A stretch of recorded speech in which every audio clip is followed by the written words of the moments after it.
తాకట్టులో ఉన్న బంగారాన్ని విడిపించి ఆ రోజు ఆన్లైన్ ధరకే కొంటుంది కొమ్మూరి గోల్డ్.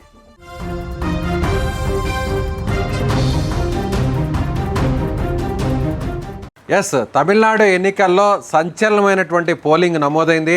తమిళనాడు రాష్ట్ర చరిత్రలోనే ఇప్పటి వరకు నమోదు కానటి అత్యధిక పోలింగ్ పర్సంటేజ్ తమిళనాడు ఎన్నికల్లో నమోదైంది. ప్రస్తుతానికి 84.14% పోలింగ్ నమోదైంది.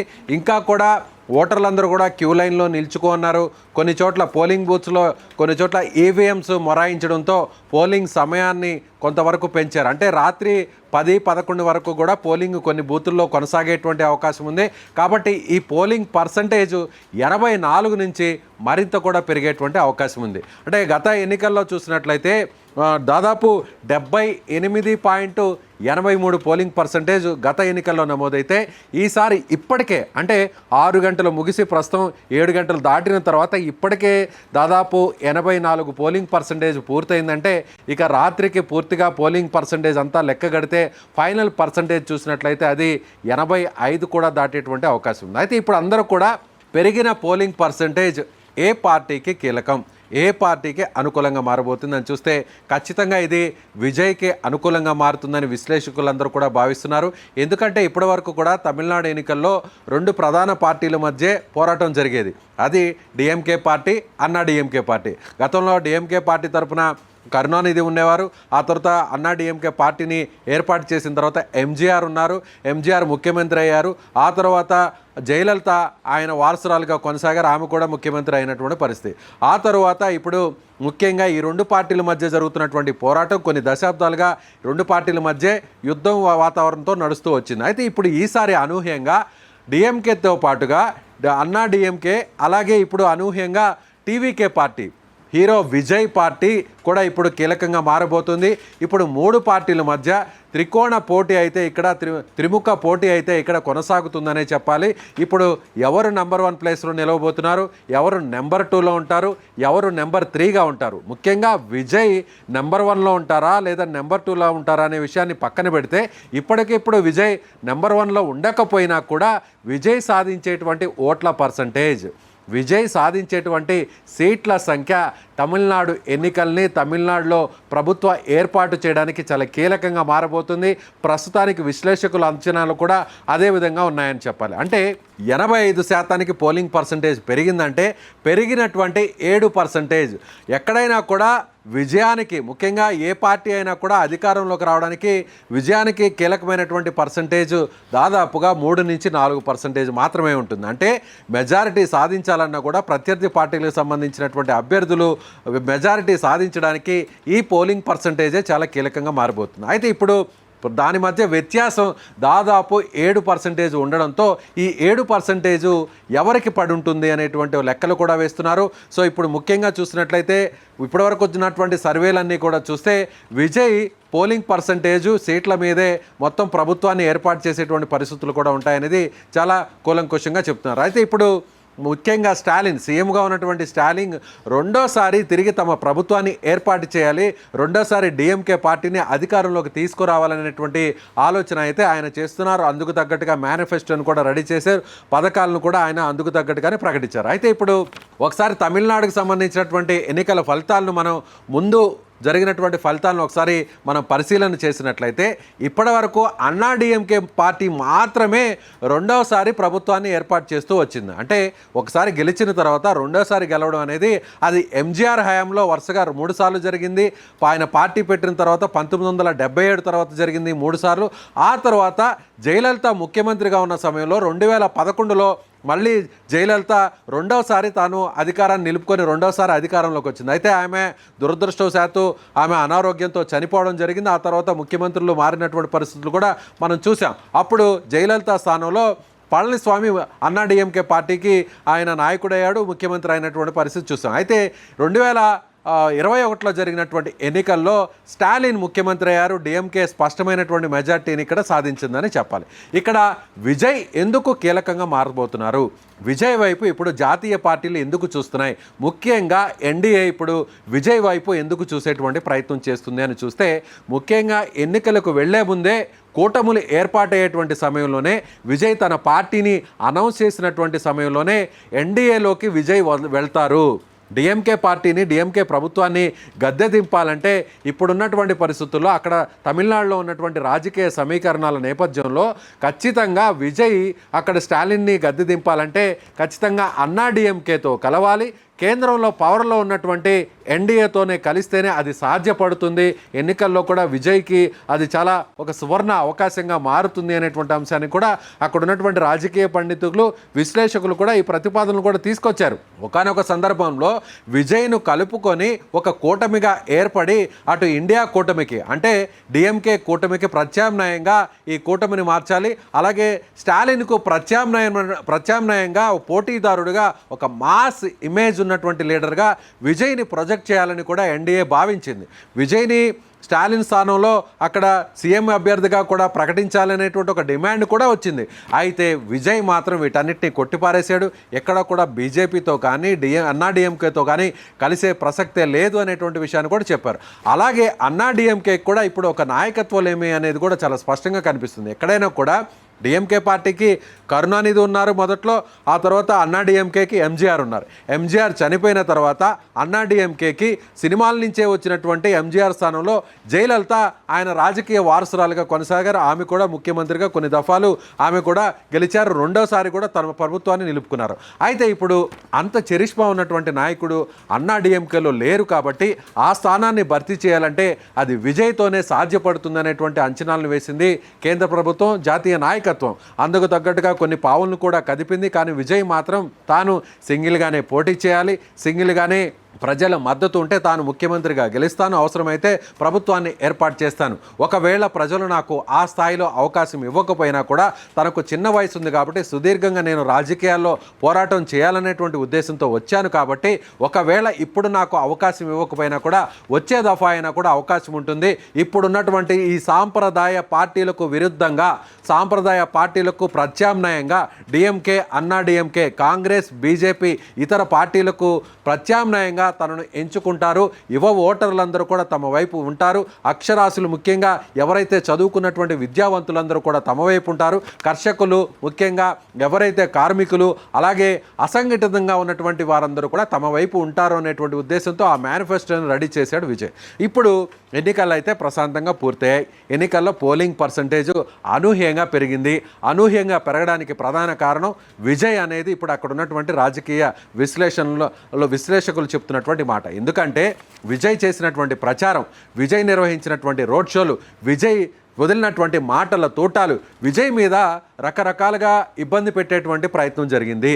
విజయ్కి సంబంధించినటువంటి ఒక రోడ్ షో నిర్వహిస్తే అందులో తొక్కిసలాట జరిగింది. చాలామంది కూడా చనిపోవడం జరిగింది. ఆ సమయంలో విజయ్ చుట్టూ కూడా కేసుల ఉచ్చును కూడా బిగించేటువంటి ప్రయత్నం చేశారు. అలాగే విజయ్కి సంబంధించినటువంటి చివరి సినిమా ప్రకటించినటువంటి జననాయకన్ అనేటువంటి సినిమా కూడా రిలీజ్ చేయకుండా, ఎన్నికలకు ముందు రిలీజ్ చేయకుండా అటు డిఎంకే ప్రభుత్వం కానీ అలాగే మిగిలినటువంటి నాయకత్వం కూడా విజయ్ సినిమాను రిలీజ్ చేస్తే ఆ సినిమా ద్వారా విజయ్కు ఒక పొలిటికల్ మైలేజ్ వస్తుంది, అది ఎన్నికల్లో ప్రభావం చూపిస్తుంది, అది ప్రభుత్వానికి వ్యతిరేకంగా ఉంటుంది అనేటువంటి ఉద్దేశంతో ఆ సినిమాను ఆపారు కూడా అనేటువంటి ఒక పెద్ద ఎత్తున చర్చ కూడా తమిళనాడులో జరిగింది. అలాగే ఆ సినిమాకు సంబంధించినటువంటి నిర్మాతలకు ఇబ్బంది కలిగించేటువంటి ప్రయత్నంలో భాగంగా ఆ సినిమాని సరిగ్గా ఎన్నికలకు కొన్ని రోజుల ముందే సోషల్ మీడియాలో కూడా ఆ సినిమాను రిలీజ్ చేయడం జరిగింది. ఆ సినిమాకు సంబంధించినటువంటి దృశ్యాలన్నీ కూడా సోషల్ మీడియాలో కూడా వైరల్గా మారినటువంటి పరిస్థితి. అంటే విజయ్ను అన్ని రకాలుగా కార్నర్ చేసేటువంటి ప్రయత్నం అక్కడ ఉన్నటువంటి పార్టీలు చేశాయి. అది విజయ్కు కలిసి వస్తుంది అనేటువంటి లెక్కలను కూడా ఇప్పుడు వేస్తున్నటువంటి పరిస్థితి. చివరగా అంటే ఎన్నికలకు మరికొన్ని రోజుల ముందుగా ప్రచారాన్ని ముగించేటువంటి సందర్భంలో విజయ్ నిర్వహించినటువంటి ఎన్నికల ప్రచార బహిరంగ సభల్లో చాలా స్పష్టమైనటువంటి మెసేజ్ని ఇచ్చాడు. చేశాడు విజయ్. చాలా క్లియర్గా మాట్లాడారు. ఇప్పటి వరకు తమిళనాడు రాజకీయాల్లో ఏ నాయకుడు కూడా ప్రస్తావించని అంశాలను ఆయన లేవనెత్తారు, సూటిగా మాట్లాడారు. అయితే విజయ్ పార్టీకి ఇప్పటికిప్పుడు కొత్తగా ఏర్పాటు చేసినటువంటి ఈ పార్టీకి కొన్ని సంవత్సరాలు, ఒక సంవత్సరం కాలం కూడా లేకముందే విజయ్ పార్టీ పూర్తి స్థాయిలో నిర్మాణం జరగలేదు. కార్యకర్తలు ఉన్నారు, అభిమానులు ఉన్నారు, కానీ పార్టీ కార్యవర్గ నిర్మాణం గ్రౌండ్ లెవెల్లో జరగలేదు. కాబట్టి అది కొంత మైనస్గా మారేటువంటి అవకాశం ఉంది. అయితే ఇప్పుడు జాతీయ నాయకత్వం, కేంద్రంలో ఉన్నటువంటి నాయకత్వం, అలాగే తమిళనాడులో ఉన్నటువంటి పార్టీలన్నీ కూడా విజయ్ వైపు ఎందుకు చూస్తున్నాయి అంటే, మనం విశ్లేషణలో భాగంగా చూస్తే తమిళనాడులో ప్రస్తుతం 234 అసెంబ్లీ స్థానాలు ఉన్నాయి. 234 అసెంబ్లీ స్థానాల్లో ఏ పార్టీ అయినా, ఏ కూటమి అయినా సరే అధికారంలోకి రావాలంటే ఆ కూటమికి ఖచ్చితంగా కావాల్సినటువంటి మ్యాజిక్ ఫిగర్ను ఒకసారి మనం పరిశీలన చేసినట్లయితే దాదాపుగా 117 సీట్లు అక్కడ ఖచ్చితంగా ఏ పార్టీకైనా, ఏ కూటమికైనా అవసరం. ఒకవేళ డిఎంకే కానీ, అన్నా డిఎంకే కానీ, డిఎంకే కూటమిలో కాంగ్రెస్ పార్టీ ఉంది, అలాగే డిఎంకే పార్టీ ఉంది, అలాగే వామపక్ష పార్టీలు ఉన్నాయి, అలాగే లోకల్గా ఉన్నటువంటి చిన్న చితక తమిళ పార్టీలు ఈ కూటమిలో ఉన్నాయి. అలాగే అన్నా డిఎంకే కూటమిలో అన్నా డిఎంకే పార్టీ ఉంది, బీజేపీ పార్టీ ఉంది, అలాగే కాస్తో కూస్తో అక్కడ ప్రాతినిధ్యం వహిస్తున్నటువంటి పిఎంకే పార్టీకి సంబంధించినటువంటి రామదాస్ నాయకత్వంలో ఉన్నటువంటి పిఎంకే పార్టీ కూడా ఈ కూటమిలో ఉంది. అలాగే దినకరన్ అంటే మనం ప్రత్యేకంగా చెప్పాలి, ఎందుకంటే శశికళకు సంబంధించి జయలలితతో చాలా దగ్గర సంబంధాలు కలిగి, అలాగే జయలలితకు సంబంధించి చనిపోయిన తర్వాత బై ఎలక్షన్లు జరిగితే ఆ స్థానంలో గెలుపొందినటువంటి దినకరన్ అప్పుడు సంచలనంగా మారాడు. ఆ దినకరన్ను కూడా కలుపుకొని ఇప్పుడు ఇదంతా కూడా ఒక కూటమిగా ఏర్పడింది. అయితే ఇప్పుడు బీజేపీ నాయకత్వం ఏం చేస్తుంది, ఎన్డీఏ ఏం చేస్తుంది, ఒకవేళ ఎన్నికల ఫలితాల్లో మ్యాజిక్ ఫిగర్కు దగ్గరగా డిఎంకే కానీ, ఇండియా కూటమి కానీ, కాంగ్రెస్ ఇవన్నీ కలిసినటువంటి కూటమి ఒకవేళ 117 కంటే కూడా 100 లోపు స్థానాలకు కానీ పరిమితమైతే అన్నా డిఎంకేకి కూడా, ఎన్డీఏ కూటమికి కూడా స్పష్టమైనటువంటి మ్యాజిక్ ఫిగర్ రాకపోతే, ఒకవేళ విజయ్ పార్టీ, టీవీకే పార్టీ కనీసం ఒక 25 నుంచి 30 సీట్లు కానీ సాధించగలిగితే కింగ్ మేకర్గా మారుతాడు అనేది కూడా మొదటి నుంచి కూడా తమిళనాడులో అక్కడ రాజకీయ పండితులు చెప్తున్నటువంటి మాట. విజయ్ అంచనా వేసింది కూడా సరిగ్గా ఇదే. ఎందుకంటే ఇప్పటి వరకు కూడా జరిగినటువంటి ఎన్నికలన్నీ కూడా చూస్తే 2 ప్రధాన పార్టీల మధ్య జరిగాయి. ఇక్కడ కాంగ్రెస్ ఉన్నా, బీజేపీ ఉన్నా కూడా అక్కడ ప్రధాన పార్టీలు 2, డిఎంకే, అన్నా డిఎంకే, కరుణానిధి, ఎంజీఆర్, లేదంటే కరుణానిధి ఎంజీఆర్ స్థానంలో వచ్చినటువంటి జయలలిత. అక్కడ నాయకులను చూసి ఓట్లేసేటువంటి పరిస్థితి ఎక్కువగా ఉంటుంది తమిళ రాజకీయాల్లో. పార్టీల కంటే కూడా నాయకత్వాన్ని, ఆ పార్టీని నడిపేటువంటి నాయకుడిని చూసే ఓట్లేస్తారు. ఇక కరుణానిధి వారసుడిగా వచ్చినటువంటి స్టాలిన్ని కరుణానిధి స్థానంలో ఆయన ఊహించుకున్నారు.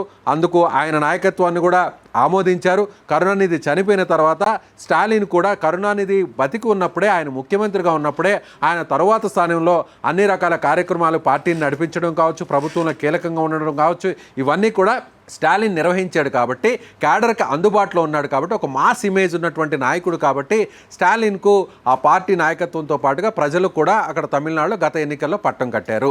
అయితే ఇప్పుడు జయలలిత మరణం తర్వాత ఆ స్థానాన్ని భర్తీ చేసేటువంటి నాయకులు ఎవరూ లేరు ఆ పార్టీలో అనేది కూడా మనం చూసాం. జయలలిత గతంలో కేసుల టైంలో ఆమె జైలుకు వెళ్ళినటువంటి క్రమంలో తనకు అత్యంత అనుంగ శిష్యుడిగా ఉన్నటువంటి పన్నీర్ సెల్వంని ఆమె ముఖ్యమంత్రిని చేసినటువంటి సందర్భాలు చూసాం. మళ్ళీ ఆ కేసు వీగిపోయిన తర్వాత, మళ్ళీ ఆమె జైలు నుంచి బయటకు వచ్చిన తర్వాత మళ్ళీ ఆమె ముఖ్యమంత్రి అయినటువంటి పరిస్థితులు చూసాం. ఆ తర్వాత అనారోగ్యంతో ఆమె హాస్పిటల్లో కొన్ని నెలలు ఉండడం, ఆ తర్వాత చనిపోయిన తర్వాత పన్నీర్ సెల్వన్ కాకుండా పళనిస్వామిని ముఖ్యమంత్రిని చేసినటువంటి పరిస్థితులు మనం చూసాం. అందులో శశికళ చాలా కీలకంగా మారినటువంటి పరిస్థితులు చూసాం. అయితే ఇప్పుడు ముఖ్యంగా బీజేపీ మొదటి నుంచి కూడా అటు డిఎంకే కాంగ్రెస్కు అనుకూలంగా ఉంటూ వచ్చింది, కాంగ్రెస్ కూటమిలో ఉంటూ వచ్చింది. జయలలిత కొన్ని సందర్భాల్లో ఎన్డీఏతో కలిసింది, కొన్ని సందర్భాల్లో ఎన్డీఏకు సపోర్ట్ విరమించి అప్పుడున్నటువంటి ప్రభుత్వాన్ని కూడా గతంలో గద్దె దింపినటువంటి పరిస్థితులు మనం చూసాం వాజ్పేయి హయాంలో. ఆ తర్వాత కూడా జయలలిత ఎన్డీఏకు నేరుగా ఒకవేళ ఆ కూటమిలోకి వెళ్ళకపోయినా కూడా అన్నాడీఎంకే పార్టీ బయట నుంచి మద్దతు ఇచ్చినటువంటి సందర్భాల్లో కూడా చూసాం. జయలలిత మరణం తర్వాత కూడా ఎన్డీఏ అక్కడి నుంచి, కేంద్రం నుంచి ఆపరేట్ చేస్తూ అక్కడ తమకు అనుకూలంగా ఉన్నటువంటి నాయకుడు ఉండాలనేటువంటి ఉద్దేశాన్ని నడిపినటువంటి పరిస్థితులు కూడా చూసాం. పన్నీర్ సెల్వంను ముఖ్యమంత్రి చేయాలనేటువంటి ప్రయత్నం చేసినటువంటి విషయాలు కూడా చూసాం. ఆ తర్వాత గత ఎన్నికల్లో బీజేపీతో మళ్ళీ అన్నాడీఎంకే కలిసింది, కూటమిగా ఏర్పడింది, అయినా ఓటమి పాలైనటువంటి పరిస్థితి చూసాం. గడిచినటువంటి లోక్సభ ఎన్నికల్లో 2024లో జరిగినటువంటి లోక్సభ ఎన్నికల్లో మాత్రం బీజేపీకి దూరంగా ఉండి అన్నాడీఎంకే సింగిల్గా పోటీ చేసింది. అయినా కూడా కేవలం ఒక్క స్థానానికి మాత్రమే పరిమితమైంది. 38 స్థానాల్లో మొత్తం డిఎంకే కూటమే అక్కడ లోక్సభ స్థానాలను వన్ సైడ్గా గెలుచుకున్నటువంటి పరిస్థితులు. క్రిస్టల్ క్లియర్గా ఒక క్లారిటీ వచ్చేసింది.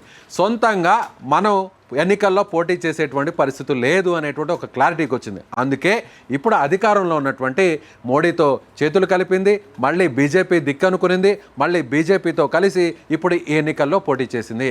అయితే బీజేపీ మాత్రం ఒకవేళ మ్యాజిక్ ఫిగర్కి దగ్గరగా ఏ పార్టీ రాకపోతే ఏం చేయాలి అనే దానికి ఇప్పుడు ప్లాన్ బి రెడీ చేసుకుంది.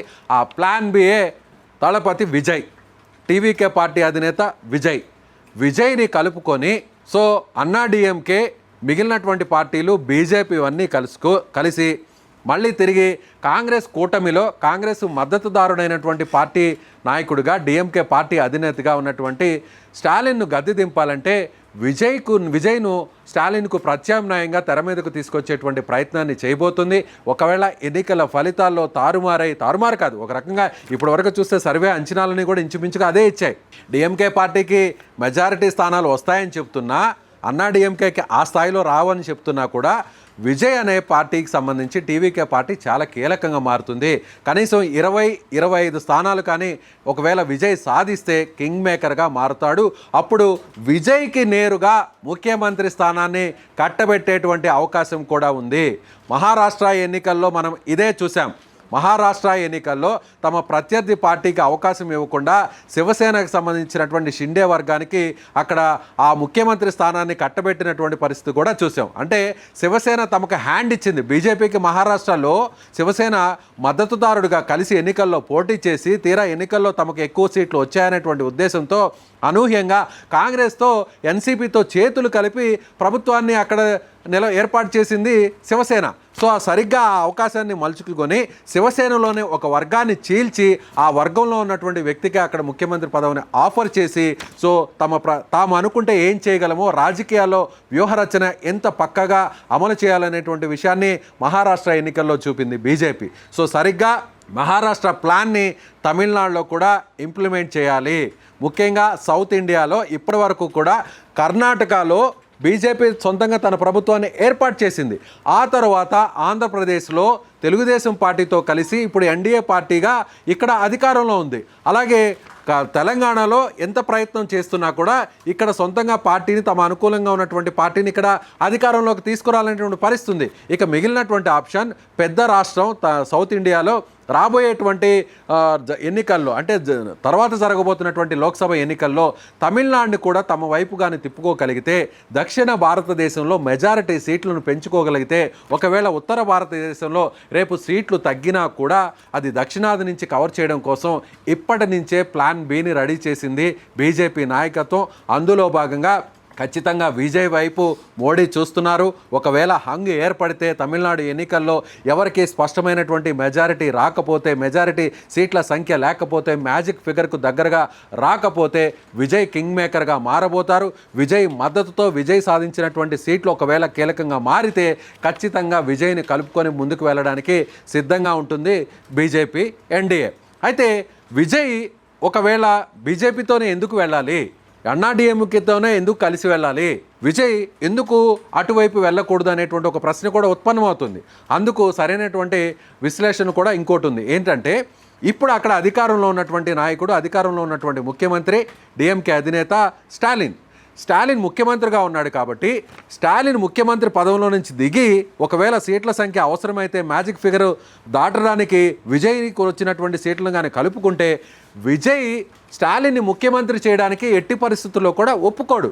ఎందుకంటే విజయ్ ఎన్నికల ప్రచారంలో విజయ్ పార్టీని ఏర్పాటు చేసేటువంటి క్రమంలో కూడా ప్రకటించింది ఒకటే, ఇప్పుడున్నటువంటి నాయకత్వం సరైనటువంటి నాయకత్వం కాదు, ఈ నాయకత్వాన్ని గద్దె దింపితేనే తమిళనాడులో ఒక సంచలనమైనటువంటి పెను మార్పు ప్రజలకు వస్తుంది, అభివృద్ధి కూడా జరుగుతుంది, అప్పుడు అన్ని వర్గాలకు కూడా ఒక సమన్యాయం జరుగుతుంది అనేటువంటి ఆ మెసేజ్ని విజయ్ చెప్పగలిగాడు. మళ్ళీ ఇప్పుడున్నటువంటి అధికారం వైపే, ఇప్పుడున్నటువంటి అధికార పార్టీ వైపే మళ్ళీ విజయ్ చేతులు కలిపితే విజయ్ భవిష్యత్తుకే అది ప్రశ్నార్థకంగా మారుతుంది. కాబట్టి సో ఆ అధికారాన్ని మార్చాలి, కాబట్టి ప్రభుత్వాన్ని మార్చాలి. కాబట్టి సో ఈ కూటములు అయితే తాను ఒక కింగ్ మేకర్గా మారేటువంటి అవకాశం ఉంది. అలాగే అన్నాడీఎంకే మరింత బలహీనపడి విజయ్ పార్టీ మరింత బలపడి అది బీజేపీ నాయకత్వంతో సాధ్యపడితే ఖచ్చితంగా విజయ్ భవిష్యత్తులో కూడా విజయ్ పార్టీ కూడా చాలా పూర్తి స్థాయిలో బలపడుతుంది. అది మనం చూసినట్లయితే మనం ఏపీ రాజకీయాలను ఒక ఉదాహరణగా చెప్పవచ్చు, అలాగే తెలంగాణ విభజన తర్వాత తెలంగాణ రాజకీయాలను కూడా ఒక ఉదాహరణగా చెప్పవచ్చు. ఎందుకంటే కాంగ్రెస్ పార్టీ పూర్తిగా నిర్వీర్యమైంది. కాంగ్రెస్ పార్టీ రాజశేఖర రెడ్డి మరణం తర్వాత ఆయన కుమారుడు జగన్ కాంగ్రెస్ పార్టీని వీడి సొంత పార్టీని ఏర్పాటు చేశాడు. అలా కాంగ్రెస్ పార్టీలో ఉన్నటువంటి నాయకత్వం అంతా కూడా అప్పుడు నేరుగా వైసీపీ వైపు నడిచింది, జగన్ వైపు నడిచింది. సో అక్కడ కాంగ్రెస్ పార్టీ పూర్తిగా బలహీనపడింది. అధికారంలో ఉన్నటువంటి కాంగ్రెస్ పార్టీ మరుసటి ఎన్నికల్లో కనీసం ఒక్క స్థానాన్ని కూడా గెలవలేదంటే రాజకీయాలు కొన్ని సంవత్సరాల్లోనే ఎంత వేగంగా నాయకుడిని బట్టి మారిపోతాయి అనేది ఏపీ రాజకీయాలని మనం ఒక ఉదాహరణగా చెప్పవచ్చు. సో జయలలిత మరణం తర్వాత అన్నాడీఎంకే కూడా అలాంటి పరిస్థితే ఉంది. కాబట్టి నాయకత్వాలు ఏమి అనేది చాలా స్పష్టంగా కనిపిస్తుంది. కాబట్టి ఇప్పుడు జయలలిత లాంటి మాస్ ఇమేజ్, జయలలిత లాంటి ఒక సినీ గ్లామర్, జయలలిత లాంటి ఒక ఫ్యాన్ బేస్ ఉన్నటువంటి నాయకుడు విజయ్. కాబట్టి విజయ్ రేపు అన్నాడీఎంకేకి సంబంధించినటువంటి ఆ నాయకత్వాన్ని అంతా కూడా విజయ్ పార్టీలోకి ఒకవేళ తాను మలుచుకోగలిగితే, తిప్పుకోగలిగితే అప్పుడు విజయ్ పార్టీ డిఎంకేకి ఒక ప్రత్యామ్నాయంగా, ఒక ప్రత్యర్థి పార్టీగా, ఒక శక్తివంతమైనటువంటి పార్టీగా ఎదుగుతుంది అనేటువంటి ఉద్దేశంతో ఖచ్చితంగా ఈ కూటమిలో చేయి కలుపుతాడు. అదేవిధంగా తెలంగాణను కూడా మనం ఒకసారి చూసినట్లయితే ఇక్కడ నుంచి టీడీపీ ఈ తెలంగాణకు సంబంధించినటువంటి పార్టీ కాదు, ఆంధ్ర ప్రాంతానికి సంబంధించినటువంటి పార్టీ అనేటువంటి ఉద్దేశంతో ఇక్కడ టీడీపీకి సంబంధించినటువంటి నాయకత్వం క్యాడర్ అంటారు కూడా అటు బీఆర్ఎస్ వైపు, టీఆర్ఎస్ వైపు మళ్ళారు. అదే తమిళనాడులో కూడా జరుగుతుంది. మళ్ళీ కొత్తగా అక్కడ ఒక కార్యవర్గాన్ని కానీ కొత్తగా క్యాడర్ని కానీ విజయ్ సంపాదించి తెచ్చిపెట్టుకోవాల్సినటువంటి అవసరం లేదు. ఎక్కడైనా కూడా ఏ రాష్ట్రంలో అయినా కూడా రెండు ప్రధాన పార్టీలు ఉంటాయి. ప్రస్తుతం డిఎంకే బలంగా ఉంది. అన్నా డిఎంకే ఉన్నప్పటికీ కూడా నాయకత్వం ఏమి అనేది చాలా స్పష్టంగా కనిపిస్తుంది. కాబట్టి ఆ స్థానాన్ని, జయలలిత స్థానాన్ని విజయ్ క్యాప్చర్ చేసేటువంటి అవకాశాలు చాలా మెండుగా ఉన్నాయి. కాబట్టి తమిళనాడు ఇప్పుడు జరిగినటువంటి ఎన్నికల్లో చాలా కీలకంగా మారబోతున్నాయి. దశాబ్దాల తమిళనాడు రాజకీయ భవితవ్యాన్ని కూడా ఈ ఎన్నికలు నిర్దేశించబోతున్నాయి అనేది చాలా స్పష్టంగా చెప్పవచ్చు. మరోవైపు ఇక్కడ బీజేపీ లాంటి పార్టీకి, బీజేపీ ఆల్మోస్ట్ ఇప్పుడు మనం చూసినట్లయితే ఈశాన్య రాష్ట్రాల్లో కూడా బీజేపీ క్యాప్చర్ చేసుకుంటుంది.